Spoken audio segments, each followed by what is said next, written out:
Hello and good morning. My name is Darius Anucauskas and I'm the Chief Market Analyst here at Markets.com, and today is Monday, ladies and gentlemen. Right. Look, it has been a while since my last Markets Talk webinar, but I've been busy a little bit, so I was all over the place, let's say. But yeah, look, the markets are moving. The markets are still, crazy as always. We are seeing some important economic data sets coming through this week, so we will see that. So yeah, stick around. We'll check what's happening. We'll see what should we prepare for, and we'll go from there. Ladies and gentlemen, I'll see you in a bit.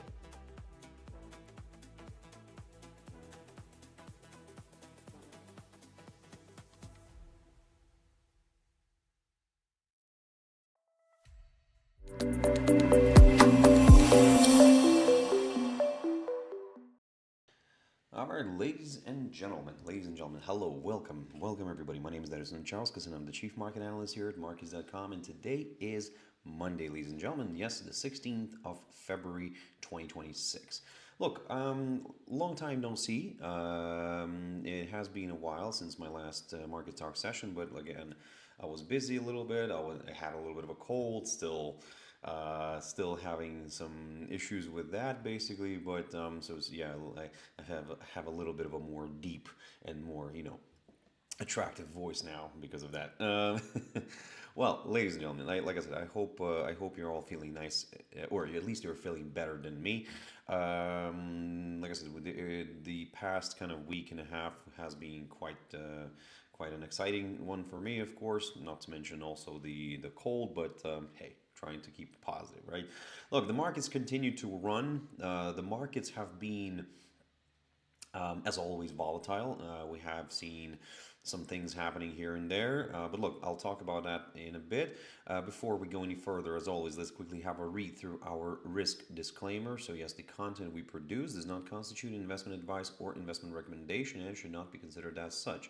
This material should not be taken as an invitation to acquire any financial instrument or product. I'll give you a few seconds to read the rest. I'm not going to disappear anywhere. I'm going to put my usual good morning in the chat room. Good morning, everyone. There we go. So yeah, also, just a quick mentioning. Yep, just a quick mentioning of our Markets.com website, which you can always check out for more information about us. If you have any questions, reach out to us. We'll be more than happy to assist, ladies and gentlemen. I want to jump into the economic calendar because, well, we have to check what's happening this week, basically. So, look, this week is going to be a quiet one for China. The guys there are celebrating Chinese New Year for a full week. That's great. I think this is how you need to party.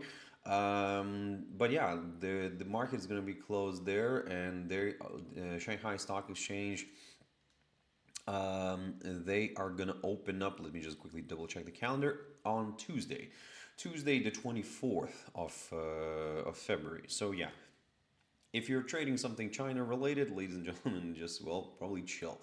Okay, so yeah, but we did get some data from other Asian countries. For example, we got the Japanese GDP growth rate, the Q-on-Q preliminary number. Of course, that's the preliminary, not the final one, but nevertheless, it is monitored quite a lot. And what you can see here is that the number basically, it did show up better than the previous, don't get me wrong. However, the forecast, well, it didn't really meet that one and failed to reach that plus 0.4%, just kind of fractionally in positive territory.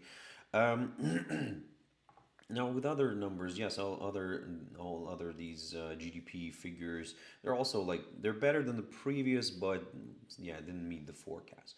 Now, look, going further, in Japan also released industrial production numbers.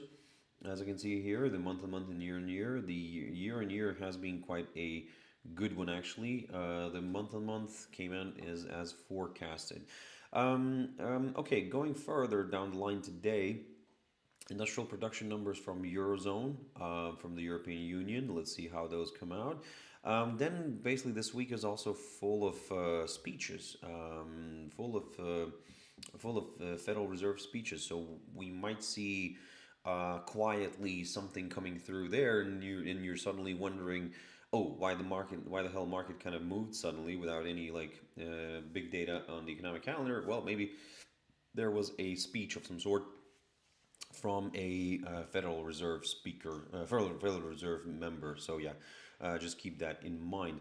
Going further down the line on Tuesday, very quickly, the RBA meeting minutes. So we'll understand. Uh, we'll we'll understand. We already understand. What they did last time, right? So we'll see. What kind of what influenced their decisions, and we know that we know that the RBA went for a hike last time. It was when in the beginning of February, the 3rd of February. Let me just double check. Yeah, 3rd of February.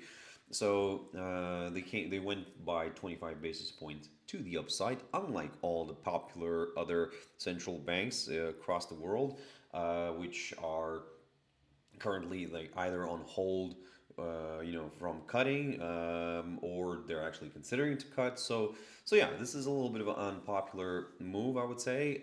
However, in my opinion, and I said this already before, I do believe that the RBA seems to be from the top central banks seems to be the more reasonable, and this is what I'm loving about it, and it's really kind of interesting to watch how everything is happening, and at the moment it seems like nobody's kind of criticizing too much Australia, but in general I think the country is kind of doing the right things, at least for now. At least, I'm not that I'm in love with Australia or something. No, it's just having your objective view on everything. It seems like they see that there could be potential for inflation to go higher. Right, their inflation right now is above their target of 2 to 3%.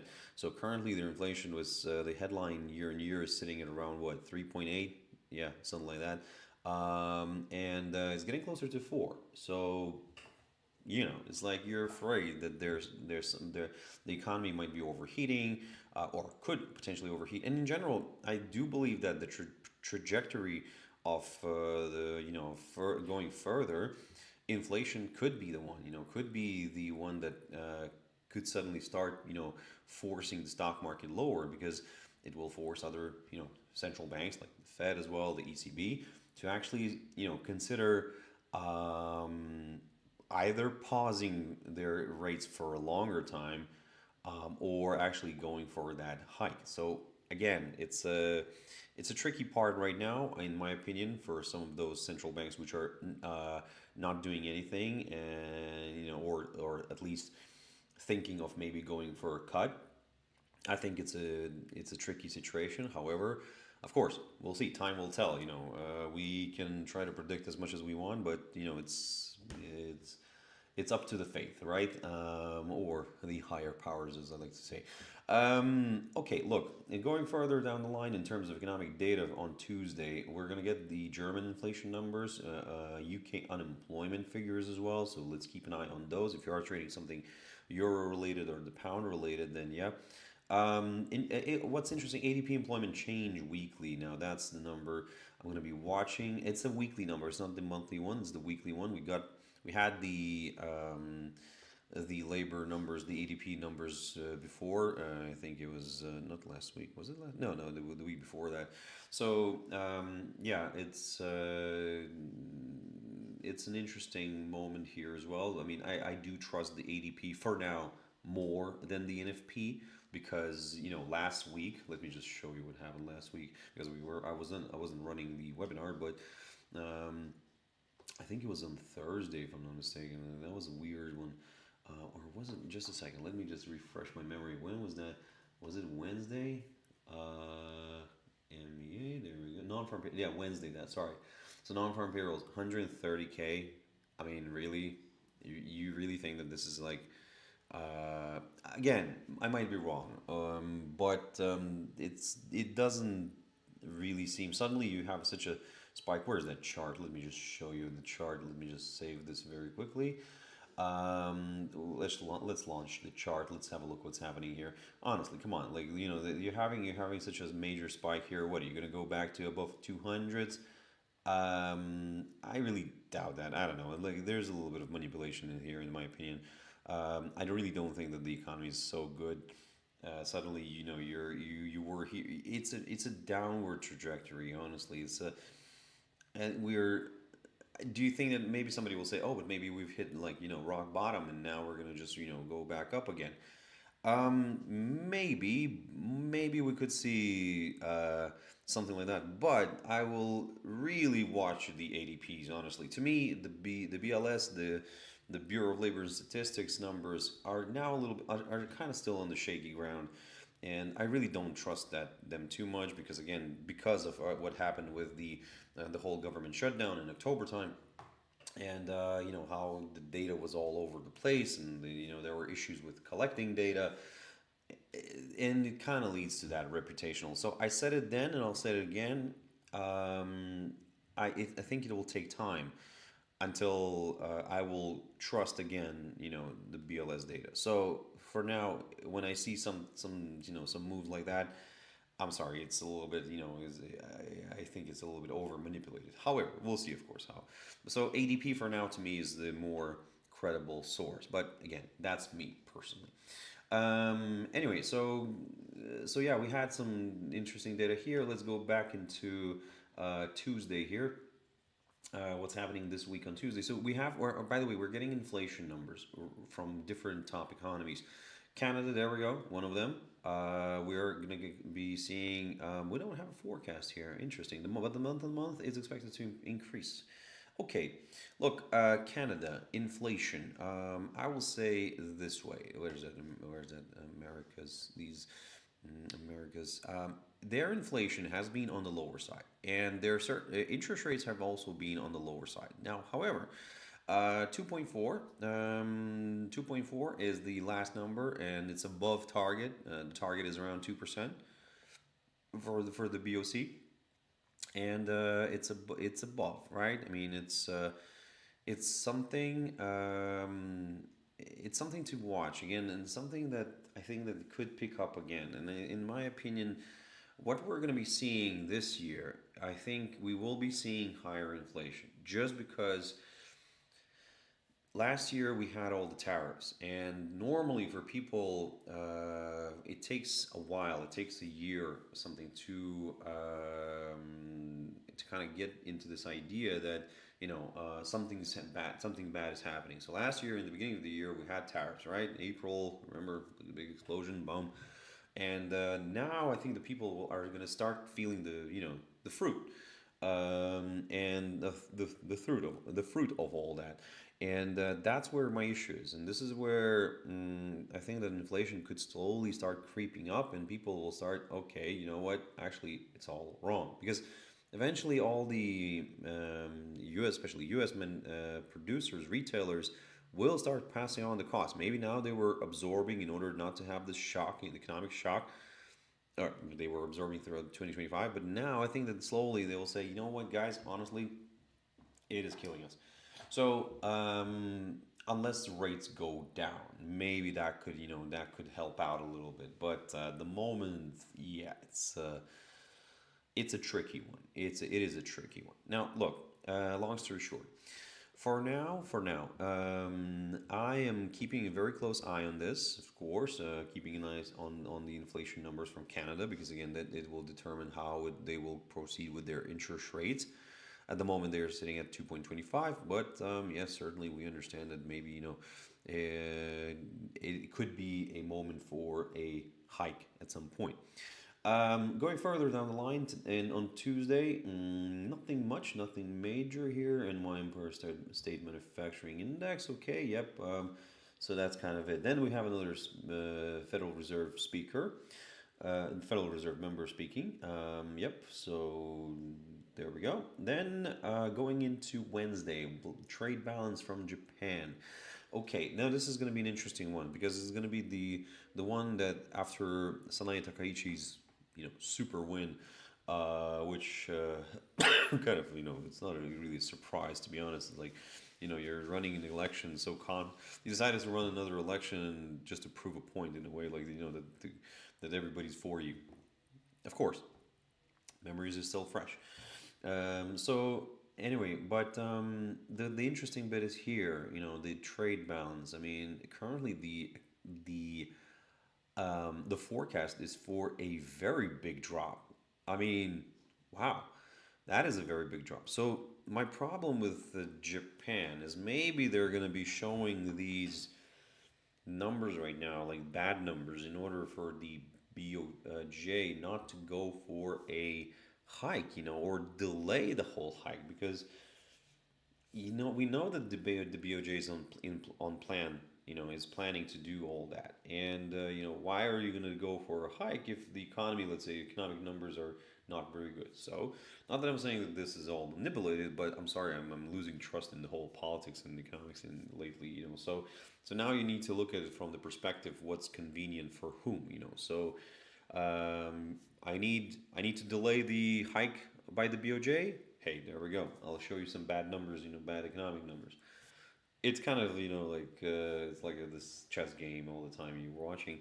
But look, long story short, for now, yes, I'm going to be carefully monitoring the situation here. If this is going to come out even worse than this, then honestly, I really think that the Nikkei could, which I'll jump in a bit, Nikkei could actually drop lower. Going further, United Kingdom inflation numbers. Yes, we're gonna watch that one. Current expectations for the headline year on year is to drop to 3%. We'll see that. I mean, if that's the case, but in general, UK inflation is a little bit on the higher side in comparison to other major, developed economies. But yeah, certainly, we're going to keep an eye on this one. Maybe they're going to bring, this one as much as possible to the downside in order to get that interest rate cut from the BOE again, one last time, one. Give me like last one, right? Retail sales, yes, of course. Again, if suddenly the number comes out better than the forecast, again, it's like, it's another something to work towards that rate cut, right? We'll see. Like I said, we'll see how that plays out. But then going further, we have some numbers from the U.S. building permits, housing starts. Yep, there we go. There we go. Industrial production from the U.S. is coming out. Manufacturing production coming out. So yeah, a few numbers to watch out. But then the FOMC meeting minutes. Now look, we're not gonna see something spectacular that we don't know in there. No, it's just gonna be like a confirmation of what we already know. Um, but where's that Federal Reserve? Let me just refresh this. But what I am looking at now, I'm really looking at this next meeting. I'm looking forward to this next meeting, in March actually, because I really want to see like how vague everything's going to be again. I think, in my opinion, I think it's a rhetorical question. I think everything will remain vague from the Fed right now up until April, up until Jerome Powell leaves, kind of. But I think that the last kind of these last months until he leaves, I think it's going to be like a total destruction of our full attack, full 100% attack on him, on the Fed, in a way, like in order, I don't know, make his life miserable before he leaves or something like that, because he didn't cut the rates. But yeah, like I said, it is what we're watching right now. It's a very interesting telenovela, which I'm not a huge fan of, but you have to watch it. It's like, because you're really curious what's going to happen next. So and that's where my issue arises right now, like with all this, what's happening in the world right now, that you have to look at it from, not from the actual economics perspective, but like where do you see the drama, right? I mean, this is, the drama kind of is the driving force right now in the economy. It has been like this for a long time, don't get me wrong, but somehow it feels different this time. Anyway, so yeah, going further in April, yeah, we're not gonna get a cut. I think where the cut is coming in June, because I think that Kevin Warsh will go for that. For that cut, although maybe he's not in huge favor, but you have to please the master. So yeah, I think that's what's going to happen. Going further, Thursday, from the economic data side, we have some Japan numbers, machinery orders, quite important actually. We're expecting an improvement here. We'll see how big of an improvement that is. Australia numbers, job numbers. Yep, there we go. Unemployment expected to go up a little bit. Going further, Europe, not much. Canada, trade balance. Yep, trade balance in the U.S. as well. U.S. and Canada trade balances. Initial continuous jobless claims from the U.S. Okay, that's something to keep an eye on. Philadelphia Fed manufacturing. Excuse me. Sorry. You'll be seeing me coughing. You'll be seeing me and hearing me coughing a little bit more than usual. Philadelphia Fed Manufacturing Index. Yep, that's something to keep in mind as well. So check out that one. CB Consumer Confidence. I'm sorry. No, not that one. Consumer. No. CB Lending Index. There we go. They got confused with consumer. What? Why is it this number here? A little bit. I think this got mixed up here a little bit. Yeah, I think it's wrong. Should be maybe higher. Pending home sales. Okay, something to monitor the housing market in the U.S. housing market. So, which is an interesting moment here. So yeah, we'll see how that plays out. Friday, going into Friday. Look, Australia. Australia is an interesting one here. I mean, we're getting the S&P Global Services and Manufacturing and Composite PMIs, the flash estimates. Japan inflation number. Yep, 2.1. That's the previous number. We don't have an expectation, so we'll just go with what we see. Then retail sales coming out from UK. Now this is one of the important data sets, and we know that the UK economy is kind of 80% or something like on is based on the service sector is holding on the service sector. So retail in general, retail health, consumer health is the driving force of UK. So if suddenly the consumer is not happy, congratulations, you're in a ditch. European Union also estimates of composite manufacturing and services PMIs. United Kingdom, same story, but only the S&P Global. Now, what we're watching is on Friday, of course, everybody's going to be watching this. The U.S. Core and headline PCE readings, right? So this is something that very much the Federal Reserve is going to be watching. So yep. So the personal consumption expenditure price index. Yep, it's another inflation metric, right? And if it's another possibility for the market to react. So we're currently expecting a higher number. Let's see if that's going to be the case. We're not going to, in terms of the core excludes prices like food and energy, right? So there's like the more volatile components. However, I do say that you need to keep an eye on the headline as well. The headline figure. Where's the headline here? PC price index. There we go. Year in year. 2.9. Also expected to go a little bit on the higher side. Okay. Look, that's in terms of the economic data. Oh, also retail sales from Canada. So yeah, a lot of consumer data coming out. So keep that in mind. Let's see. I think we should have a very interesting Friday, in my opinion, because again, and also in the whole mix of geopolitics as well. That's something that we will be monitoring very, very carefully. Okay, look, ladies and gentlemen, let's jump into the charts. I want to pick up on Nikkei. Nikkei this morning did decline a little bit, so not very happy with Nikkei. Investors are not very happy with Nikkei. I really don't have strong, a strong attachment to it. But anyway, what I'm interested in here is that, look, this little move, this little shift here, and I keep on talking about this. Last week, we had a new all-time high on Nikkei. And look at this monthly chart. This is just, another parabolic move to the upside. Eventually, this will have to shift back down. So given that we are having some important economic data from Japan, one of them is the trade balance. So keep that in mind, because again, everything is really very positive. Everybody's so happy about the market, but should you be? In general, it seems like everything is holding on some sort of a thread, and this whole, we're seeing some tech issues.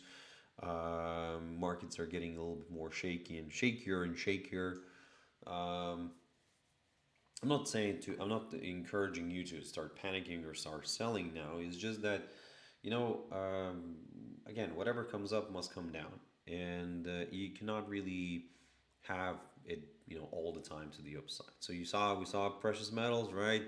I talked about that as well. So we're now seeing a little bit of a correction, and at the moment, I am going to just stay a little bit on the careful side, especially when I see big rallies like these.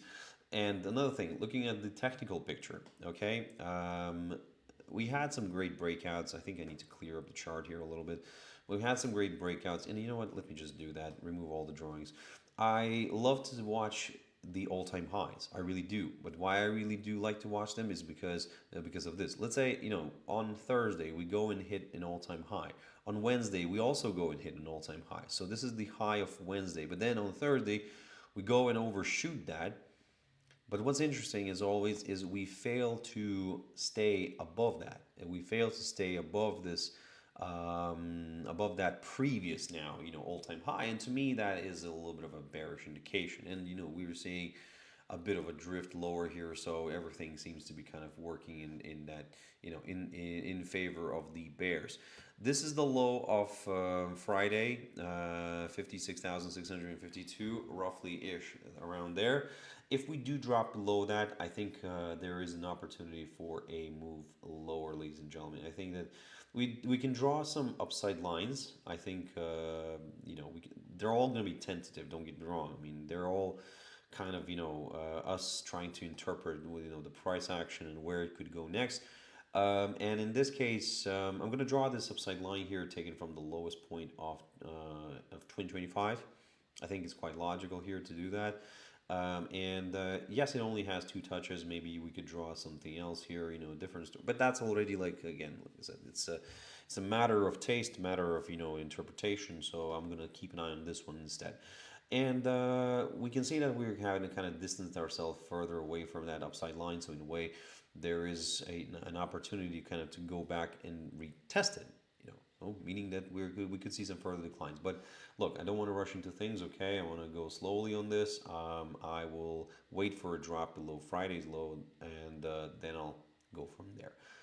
If I'm looking for some higher levels, then straightforward, of course, a push above, not this level, but the current all-time high. This is where, if you're looking for some higher levels, wait for a clearance of that all-time high, of this 58,015 territory, and then we'll just go from there. Shanghai Composite. Look, we closed on Friday with a down move. It will be very interesting to see where Shanghai Composite opens up, on Tuesday next week, because for now it's just gonna be like this. You're not gonna see some shifts until then. But what's interesting here is that we found support around here, near this low, the low of the 20th of January, and it's a good area of support. It seems like that, at least. Also, we have this upside line here, which is in a way on the path here. So, look, it's a good area of support. If we can rebound, yeah, great. I will consider a move higher. However, I will consider a move higher if we do start pushing above this barrier, this 4,142 area, because at the same time, we could break actually this downside line right here. So this is also a downside line taken from the high of the 14th of January. And what you'll notice is probably that the fact that we're kind of getting into a little bit of a coiling up moment. So we're getting into a bit of a squeeze. So keep that in mind. For now, long story short, I'm like I said, I'm going to be watching this very carefully. The futures are going to be moving for sure on this one, but the main index, yes, I mean the hours are going to be. We're going to get back to it on Tuesday. Well, I'm going to. Yeah, like I said, we're going to get back to it on Tuesday of next week. Jumping into the US. Right, okay. So, 50,000, we did that. Beautiful move we had last week. Hitting a new all-time high, 50,512. Boom, we sell off. Okay, it's a nice little correction. I think, look, I mean, I need to refresh everything, and I think I'm going to, I'll remove all the drawings. But what's interesting to me is that from the technical side, that we fell back below this 49,621. Now let me check where the cash index right now is trading, because if it is somewhere above that hurdle, this 49,000, 9,000. Yep, it is currently above the 49,621. We're currently trading above it, and as long as we stay above this, there is an opportunity to go higher. But if we somehow start falling once again below this hurdle, then, ladies and gentlemen, I'm leaning towards the downside. Yep. And this is where I'm going to aim for that 48,428 territory, and we'll take it from there. The next target for me will be this 50,513 zone ish, and yeah, we'll just take it from there. Look, long story short, for now, we're currently on the cash index. We're currently above this hurdle. If we stay above this, then yeah, I'm going to consider a little bit of a move higher. But if we are not, if we are struggling, let's say, to remain above this 49,620 zone, somewhere around here, I'm going to consider a little bit of a move lower. S&P 500, also a beautiful decline on Thursday. Look at this, amazing. Actually, let me remove all the drawings and start fresh. We're currently stuck in a little range, right? I mean, everybody agrees with this. I think that we're currently stuck in this little range, and well, let me just draw it correctly. It's kind of roughly around here, kind of like, around these levels. So I think that, like I said, for now, while we're in this big box, so I think that we need to be a little bit more on the careful side. So look, long story short, this is what I'm keeping an eye on, and if we do clear one of the sides of this range, then hey, I think I'm going to consider the next short-term directional move. The longer we remain inside this range, the more significant the breakout could be. So for now, long story short, I'm gonna, like I said, I'm gonna wait for this one. If you are trading at S&P 500, like I said, stay calm. Don't rush into this. If you like to trade within the box, within the range, I'm not gonna, hold you off from doing that, because probably a good strategy that's working for you. The only thing is, do promise me that you'll have your risk, risk in place, risk management in place. You'll have your stop losses in place, and also you will remember all the time that yes, to trade within the box is great, but you have to accept the fact that eventually the box will break. So eventually the exit will happen. So keep that in mind. Nasdaq. Okay, look, with Nasdaq, oh boy.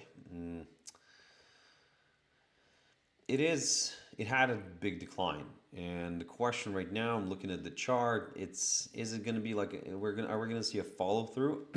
Excuse me, are we going to see a follow through, or actually is this it? So let me just remove all the drawings and start fresh, and I think we need to point out some key levels. This one right here, the lowest point of February, the current lowest point of February, and that's not on the cash. I think the cash is something else. But on the main trading hours here, the main index.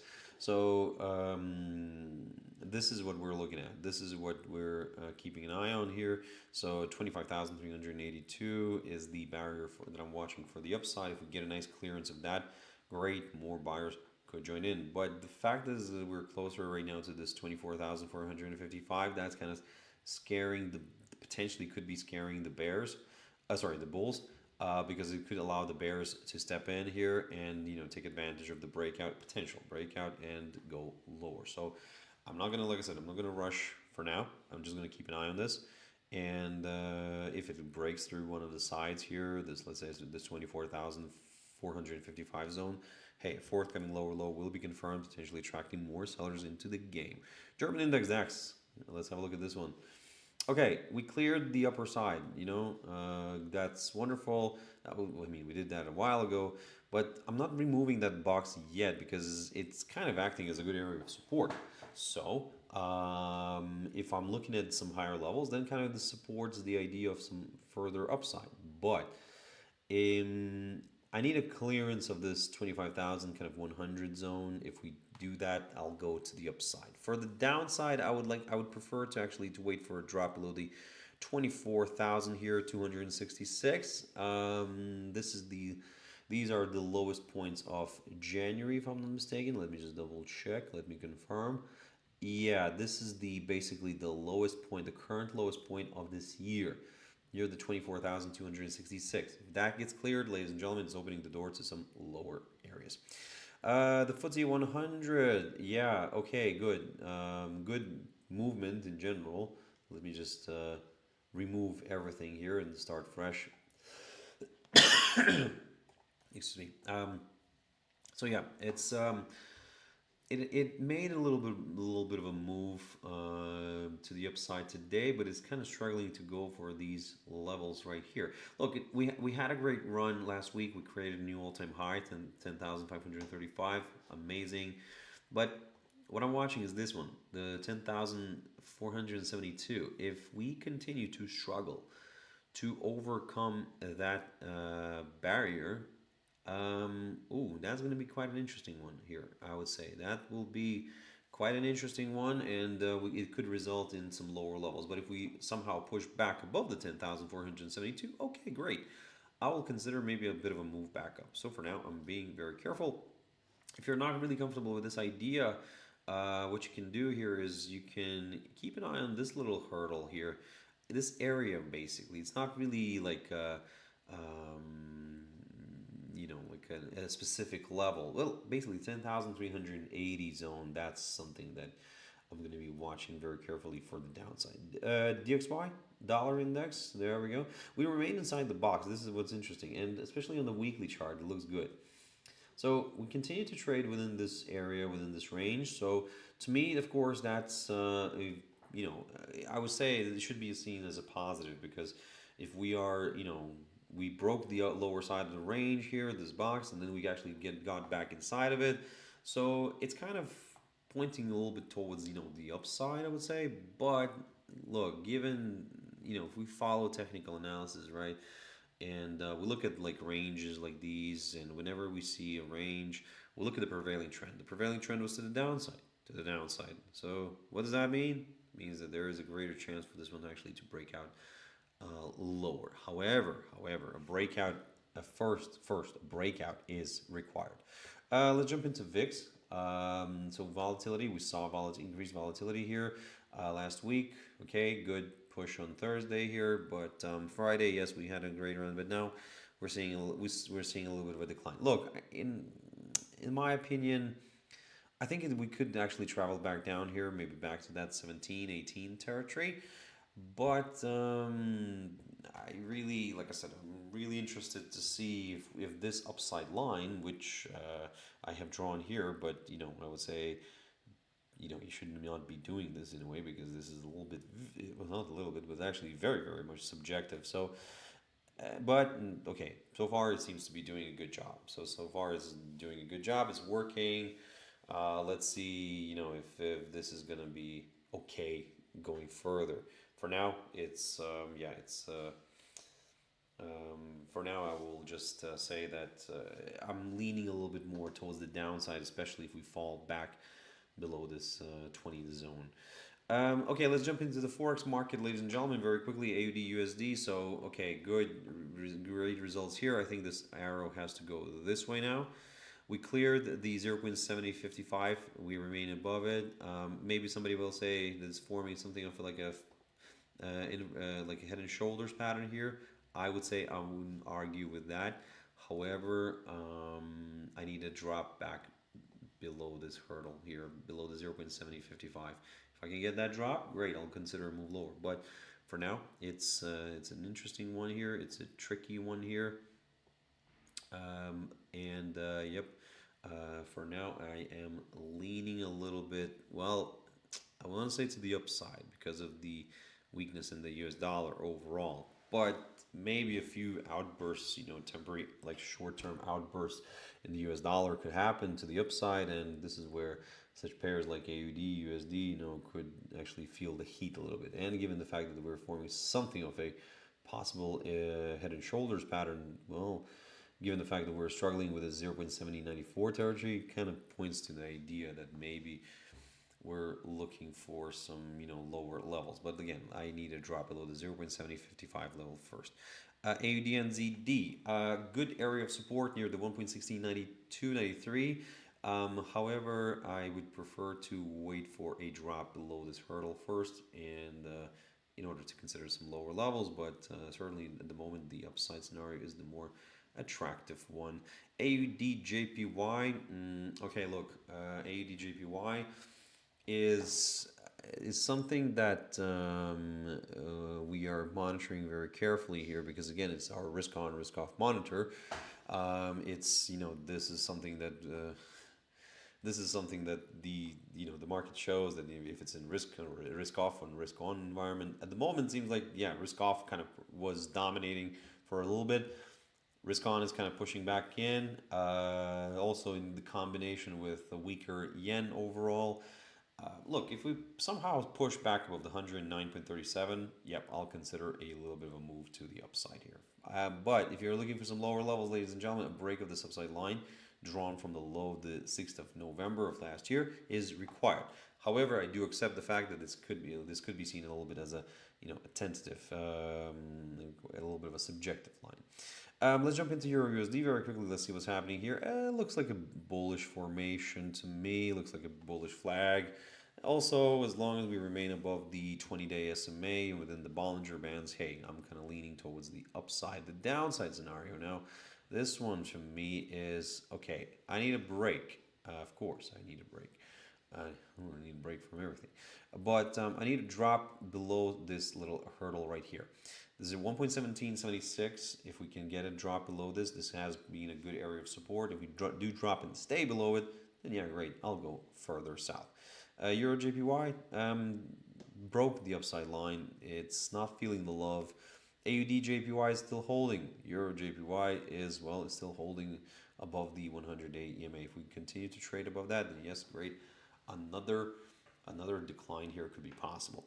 EURGBP, I hate this pair. I really don't like this pair, but I still look at it. I still watch it, and it's like, we broke the upper side of the falling channel. So in a way, this is kind of pointing more towards the upside to me, at least for now. So yeah, at the moment, as long as we stay above that 20-day SMA here within the Bollinger Bands, I'm gonna stick to the upside, to be honest. Yeah. Okay, let's jump into GBPUSD, because we do have some economic data from UK coming out. In a similar way as with EURUSD. Look, we're holding above the 20-day SMA still. Yes, we had a few violations here, but that's fine. But we're still holding above it, and in a way, that's kind of maybe could be seen as a bullish indication. If you're not really comfortable with that idea, then I would say wait for a clearance. Wait for a push above the 1.3712 zone right there, just to kind of go for that slightly higher high. After we had a big dip, we had a strong reversal back up. Now we're seeing a correction back down. So again, but this is like a higher low right now, right? So are we going to go for a higher high? Again, we don't know, but we will wait. So if we do go for that higher high and we clear the 1.3712, hey, wonderful. Potentially more buyers could join in. For the downside, okay, for the downside, the problem is that I would love to look at this 1.3591, but I think that the preference here would be still this break of this upside line here, and then we'll just kind of take it from there. Okay, USDCAD, one of my favorite pairs actually, but it has a life of its own sometimes, and also a life of its own, which depends on oil. At the moment, what I can say here is that USDCAD started pushing back up. We're seeing a little bit of weakness in the Canadian dollar. That said, is it weakness, or actually are we just coiling up right now, just taking a little bit of a pause, which could be the case. Actually, you know what? Too many lines here. Let me remove it. We'll have a fresh look, because first of all, we fell at one point. We fell below this hurdle here, this 1.3540. Quite important, as you can see here. We had like violations on a weekly chart. You will see that we had some false breakouts here, but still we're carefully monitoring this 1.3540. What's happening right now on a daily? We're seeing a little bit of retracement back down here, but what I'm looking at actually, and again, this is just an idea, hopefully it works out, but you'll be the judge, right? Okay, you do whatever you're comfortable with. This is what I'm seeing right now. We could be coiling up. and we could be forming this triangle pattern, meaning that we look at the prevailing trend, with this to the downside, the greater chance for this one to break out is to the downside. And if it does that, okay, that's actually quite interesting, because if it does drop below the lower side of this triangle, then maybe it clears up this 1.3540, and maybe also then clears the current lowest point of this year around here near the 1.3482, and then we'll go from there. Long story short, for now, um, we are watching this. Like I said, I'm really hoping to see a coiling up moment here. I'm really hoping to see a triangle pattern. A good test of the both sides here, and then we'll go from there. Of course, if it clears up the upper side, ignore the whole idea of the triangle pattern here, especially if we also clear this downside line right here, which is kind of drawn from the high of the 21st of November of last year. Yep. And if we do clear that, amazing, more buyers here could join in. Ladies and gentlemen, USDJPY. Okay, so we had a great run to the downside here. Again, I talked about this a lot. I said that the week before that, I said that if we do clear the 154.45 zone right here, then yes, great, more bears could join in. We could see further declines. But and we did get that, however, the 200-day EMA is, well, though shown as the white line here, is proven to be quite a strong one, and we'll need to, I think, keep a close eye on that one. Let me just refresh the whole chart. I will bring the upside line here, which we had here. I think I still like it. It is a tentative one, don't get me wrong, but nevertheless. What I'm watching here, of course, right now is this area, this one right here, the lowest point of January. If we can, or the current lowest point of this year, if we can clear that, yes, it opens the door to some lower levels because the forthcoming lower low is confirmed. However, my preference is to wait for a break of this upside line, and then we could see, further declines. So this is where the interesting part of USDJPY. Okay, this stabilization that we saw a few weeks ago, this interference of the BOJ and the Federal Reserve into the whole Japanese economy here, into the whole Japanese yen thing, it kind of probably worked out. It's like, the whole point was to intervene so that the BOJ would not have to go and do the hike, because the market is afraid to get that hike, just because it might kill off partially the whole carry trade, which is happening right now. If you're not aware what's happening, then in general, when Japanese investors used to borrow very cheaply in their home country in Japan, and then put that money abroad, it tended to be US.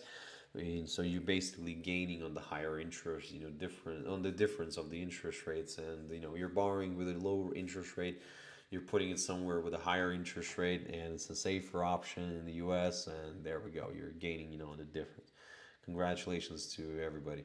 So long story short, that's what's kind of happening, and this is what was happening, and the market kind of likes that, right? And the market so far in the U.S. likes that. So you need to do everything what you can in order, not to allow the Japanese yen to devalue too much.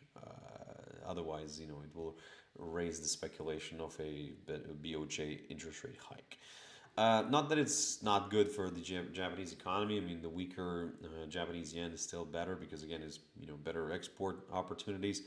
But again, you need to kind of balance, Anyway, USDCHF, again, this is quite interesting. I'm not going to remove the lines because I do like them still. But again, also maybe a coiling up moment happening here. Let's see, who knows? If this is the case, then the greater chance for this one is to break out to the downside. And, I don't want to, like I said, rush into things, but certainly this is something that is becoming quite attractive. So if so, further declines are possible here.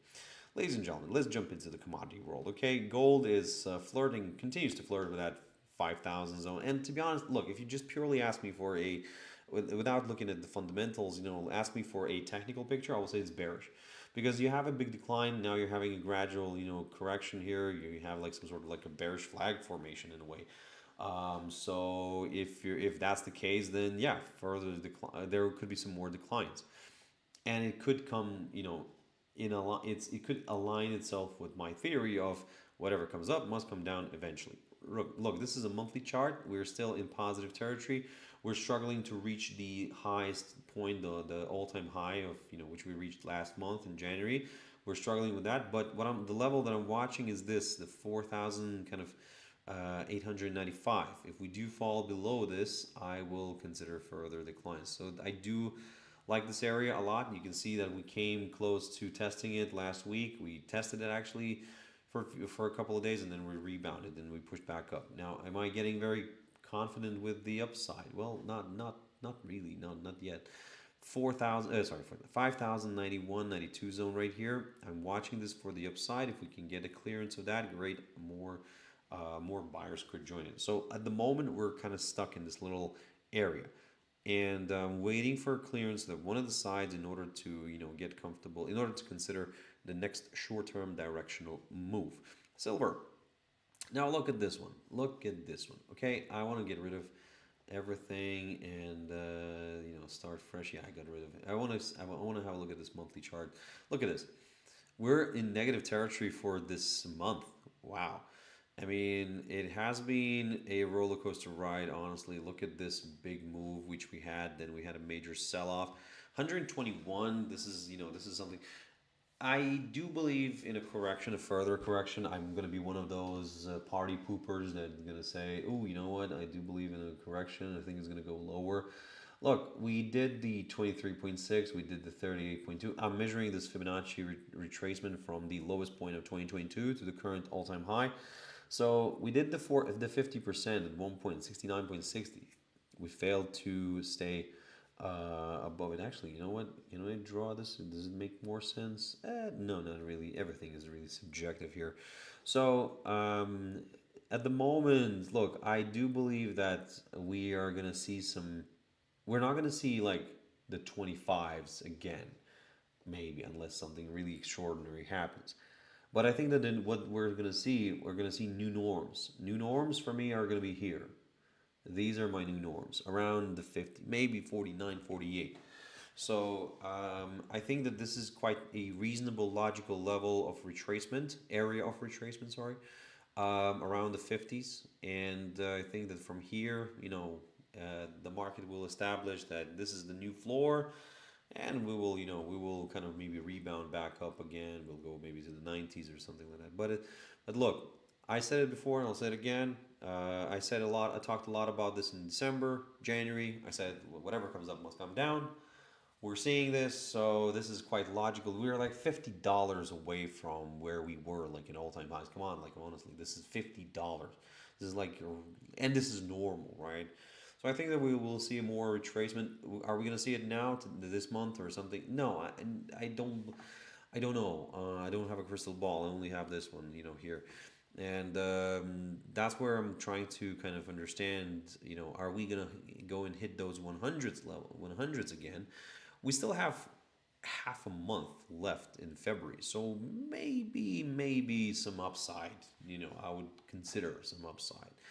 And then maybe March, we're going to see a little bit of a larger correction back down. But again, this is me thinking right out loud. I might be wrong, but I would say just, if you're looking for some higher levels, then wait for a push above the 92.20 zone, somewhere around here.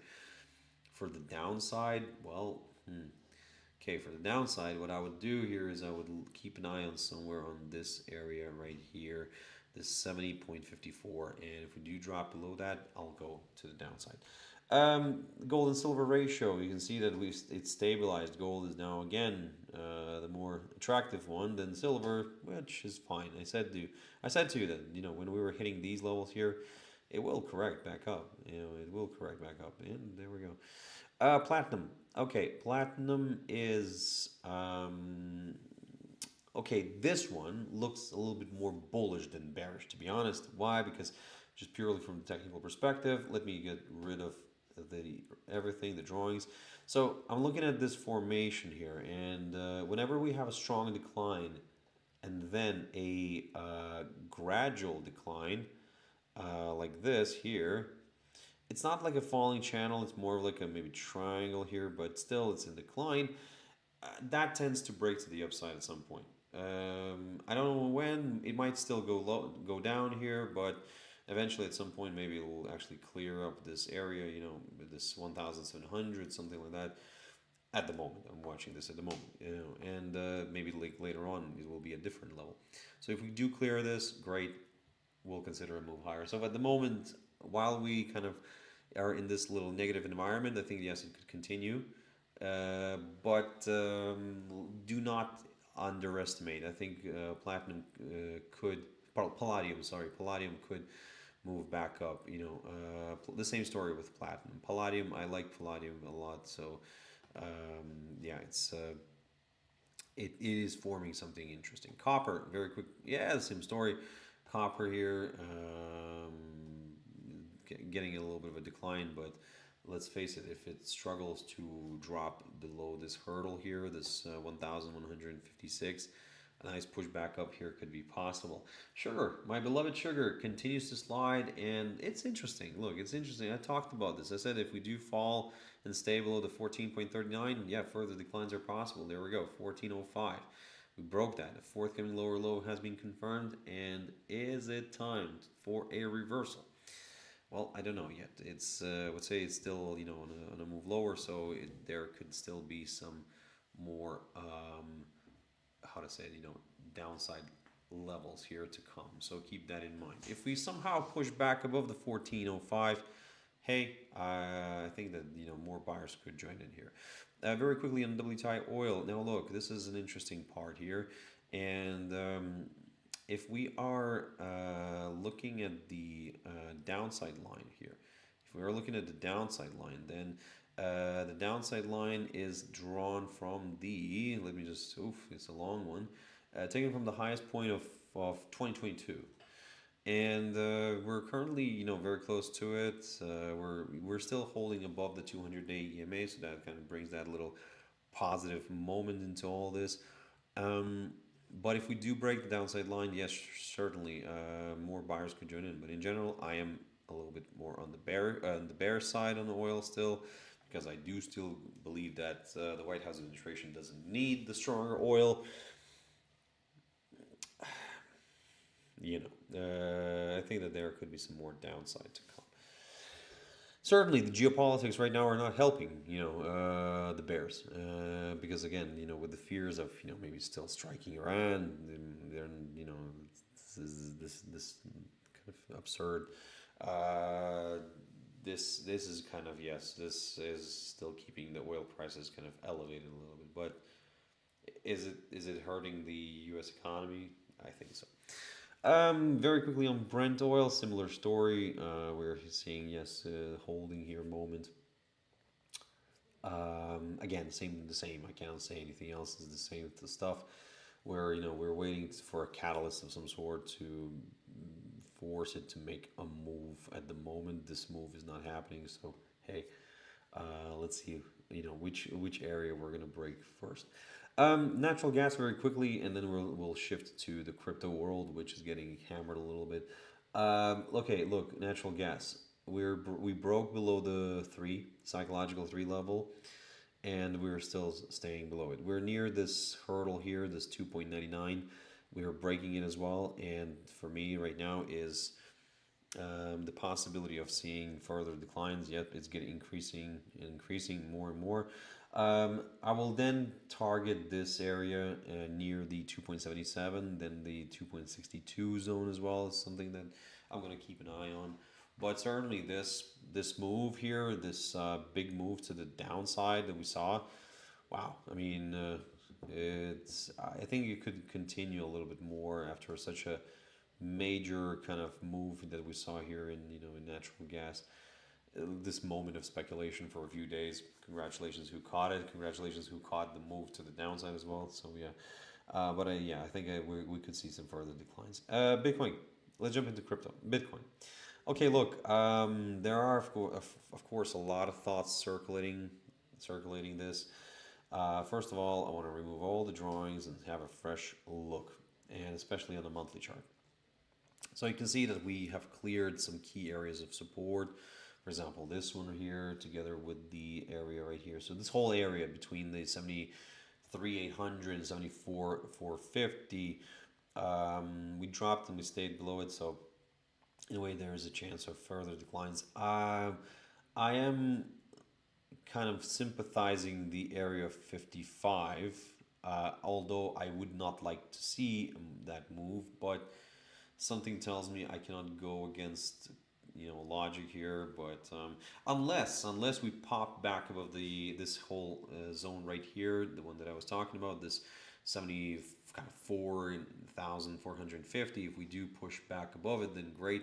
I think that more buyers could join in, but then of course we have some other obstacles in the way. On the way higher, we have this downside line here taken from the highest point of October of 2025, which would need to see cleared, which we would need to see getting cleared. But that's why I would say don't rush right now. We're actually getting into a bit of a squeeze here. So I need some sort of like a clearance. If I start seeing it drop back below this hurdle here, this 65,000 kind of 80 zone, then yeah, I'm going to consider a move to the downside. Bitcoin Cash. I like this one. I really do. It's from all of them. It's one of my favorite ones because it's logical. Look, we broke some key areas of resistance. Yep, we've created something like this.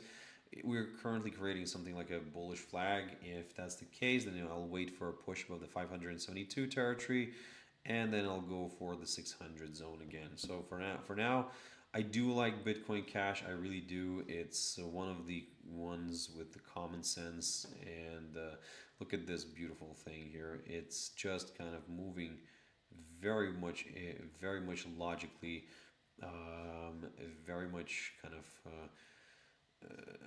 how to say it. Well, actually, that's where probably the only one that I have is like logically. So long story short, for now, I'm leaning towards the upside. However, a clearance of the 572 territory for me is needed. Ripple, very quickly. Ripple, we had a great spike. Look at this. This was over the weekend. We had a great move to the upside, and it fell. It fell back below the 1.58 territory. I was really hoping to see this one staying, but you know what? It fell. So to me, that's a bit of a worrying sign, which could lead to some lower levels. Ethereum, let's have a look. Again, also a similar problem. It wants to go higher. It seems like there are some movements here, but the overall sentiment right now is killing it, and I think more downside here could come.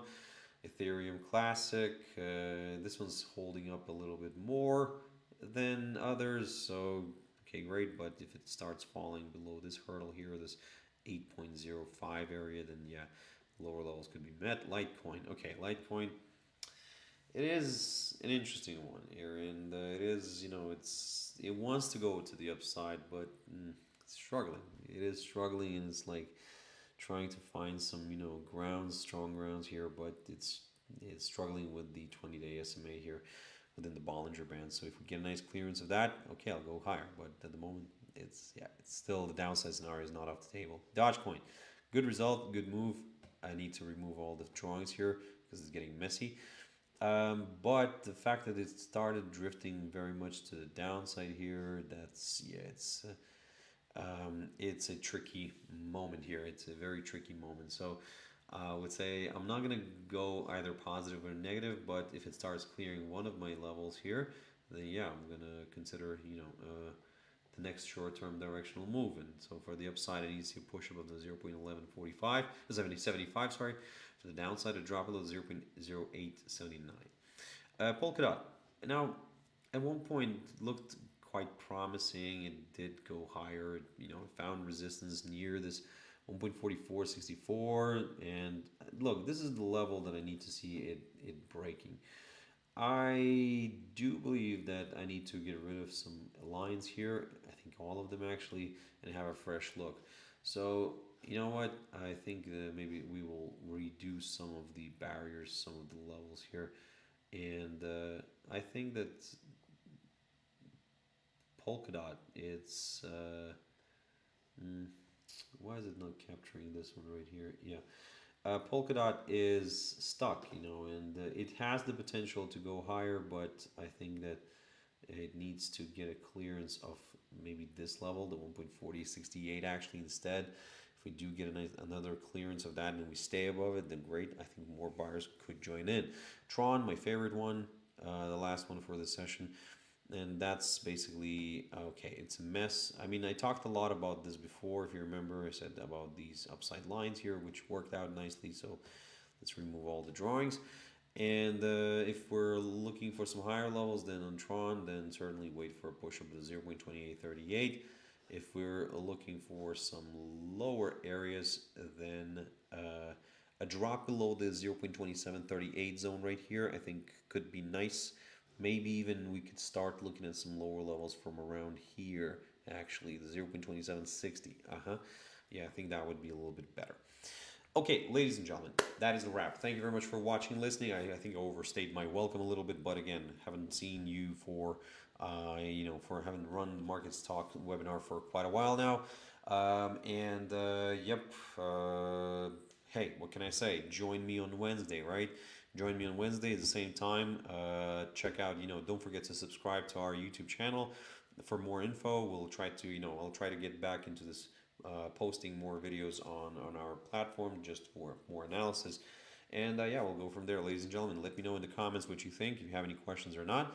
But in general, stay safe, have your stop losses in place, risk only what you can afford to lose, don't overtrade, and everything will be fine. And I shall see you on Wednesday. Bye for now.